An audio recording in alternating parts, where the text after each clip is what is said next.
relativity, the explanation for gravity is that matter bends space. And so you put mass in a place in space, it warps space-time, and objects are not feeling a force of gravity, they're just following the natural curvature. And so this is a sheet of Lycra. Where do you get this? This is my old bike shorts.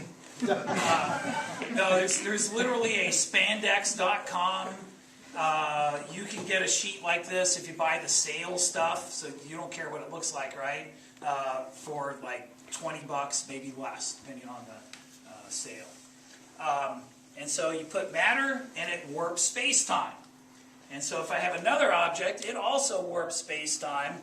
They feel that, and they're attracted to each other. And so that's Einstein's picture of gravity. Objects warp space-time, feel that curvature, and move accordingly. And if you have more mass... You're right there on that. Oh. If you have more mass, it's going to bend space-time more. And so if you have objects here, they are going to respond to that, right? And so you put something there, now it's attracted. Now, in reality, that big mass would feel the warping of space-time by the marble, too, right? It would move a little bit, but we usually ignore that. You know, the Earth makes the sun move a little bit, but it's so small you can ignore it. The moon makes the Earth kind of wobble around a point 3/4 of the way from the center of the Earth. We usually don't account for that when we're looking at satellite motion. Well, instead of just letting go of one, what if I give it a sideways push? Now it orbits.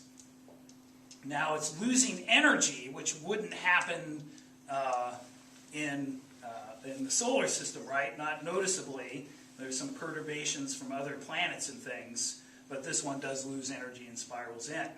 If I don't push it as hard, it will do an ellipse for a while anyway. And let's get some more here. So one of the things I thought of to do with this is when you study the solar system, all the planets are going around the sun the same way. Why is that?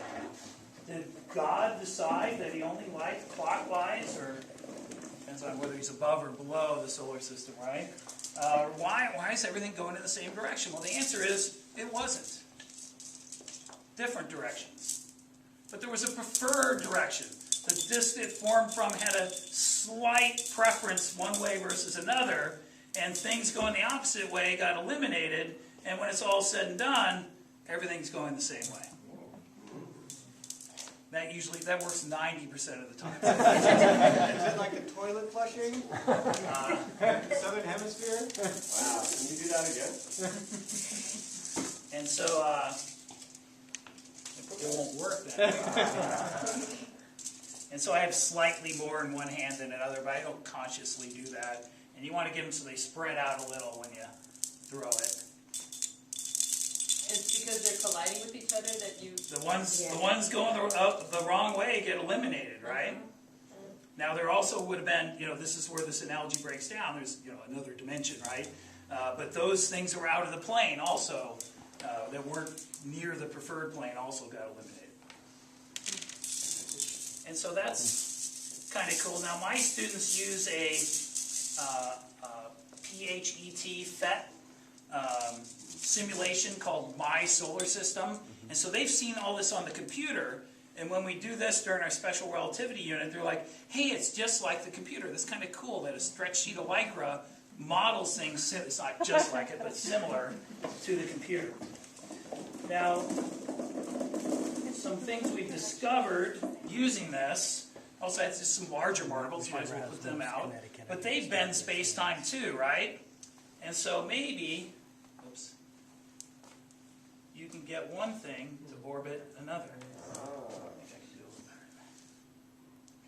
little better. There we go. Oh my God. So the Earth-Moon system, maybe?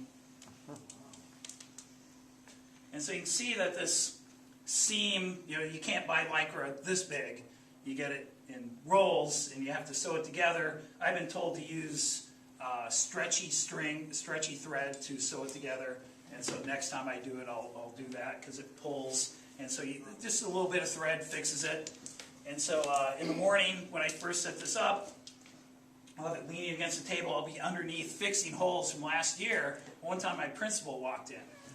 And I hear somebody in the room, and I'm underneath. I'm in the middle of sewing it. I'm not going to pause yet. And then he's looking around for me, and he kind of knows somebody's in the room. He says, "Oh, there you are." He goes, "What are you doing there?" And I go, "I'm repairing a rip in the fabric of space-time. What do you think I'm doing?" How often do you get to say that? Another thing this does, you've probably seen plastic ones of these, right? The Discovery Center, Children's Discovery Museum in San Jose has one. The Exploratorium has one. Sometimes they have them at shopping malls to get you to put money in it. But one thing you can't do with those is put two masses in. And so when we went to the moon, when we first started, we sent our spaceships on what are called free return trajectories. So they would go to the moon. This is hard to get to happen. And they would come back in like a figure eight. And so that lets you show, now of course the moon's a lot smaller, but if you look at the plots of the free return trajectory back from the Apollo program, you'll see it has a figure eight sort of shape. And so this takes a little bit of practice to be able to do the figure eight. These clamps around here, you can adjust it to make it tighter if it's not working. So Steve and I, when we set this up in the morning, we played around with it, and actually I think it was working better than it usually is. So not easy to do. And so I go through that. One year a kid who read some stuff about the dark energy. We have our dark energy pole. It's over there. I happen to have an extra pole. I guess any of these would work. And so I'm just thinking, oh, dark energy, what is that? That makes everything come apart, right? And so dark energy would be that. And so stuff goes apart rather than toward it. So if you can work in dark energy anytime, right? And so I go through that spiel. Maybe it takes me 10, 15 minutes talking with the kids, just stuff they're not familiar with. And then I just let them play. And so that's where we discovered the Earth-Moon thing. Is I just let them play, and they're like, "Mr. Burns, come over here and look." And they were all excited because they discovered that. I said, "Oh yeah, it's got it." Wow. And so there's, then I throw out a few other things so they can try this collected stuff over time. And put out all the marbles. So if you want to try it out, but we probably want to get back to electricity and magnetism. But we want to play, Mr. Burns. And so I'd say the whole thing, if you bought all the parts and everything, it's about $100. But one of my favorite days, so you're going to do it Monday, right, Steve? You didn't get to it. But just, you do it once and you'll be hooked. And it will take a little bit of fooling to put it together, but I'll post the plans, and it's not a whole lot of work for. So this is a take-apartable thing, right? It comes apart, all the PVC pipe, wrap it with a bungee cord, stuff the lycra in that box, and I can carry the whole thing myself. So you want a large diameter? This is about the right size. You can get your whole class around it pretty much.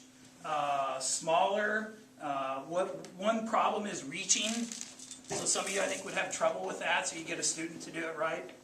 One thing you got to watch, though, is some students will think to go underneath to push up, and then while they're underneath, somebody decides to put the big mass down, and they get their space-time warped. And so you just tell them you can't go under. We will get things ourselves. You don't need to do that. Even Einstein has rules. Yeah. And so, is general relativity in the state standards? No. Probably the crowning achievement of science, not in the state standards. Can you fit it in after the STAR test? You bet. You can find some videos. I show them a thing on gravity waves, and then we do this, and that's a day, almost a day on general relativity. But since I don't understand it myself, that's plenty. So let's go back into the room.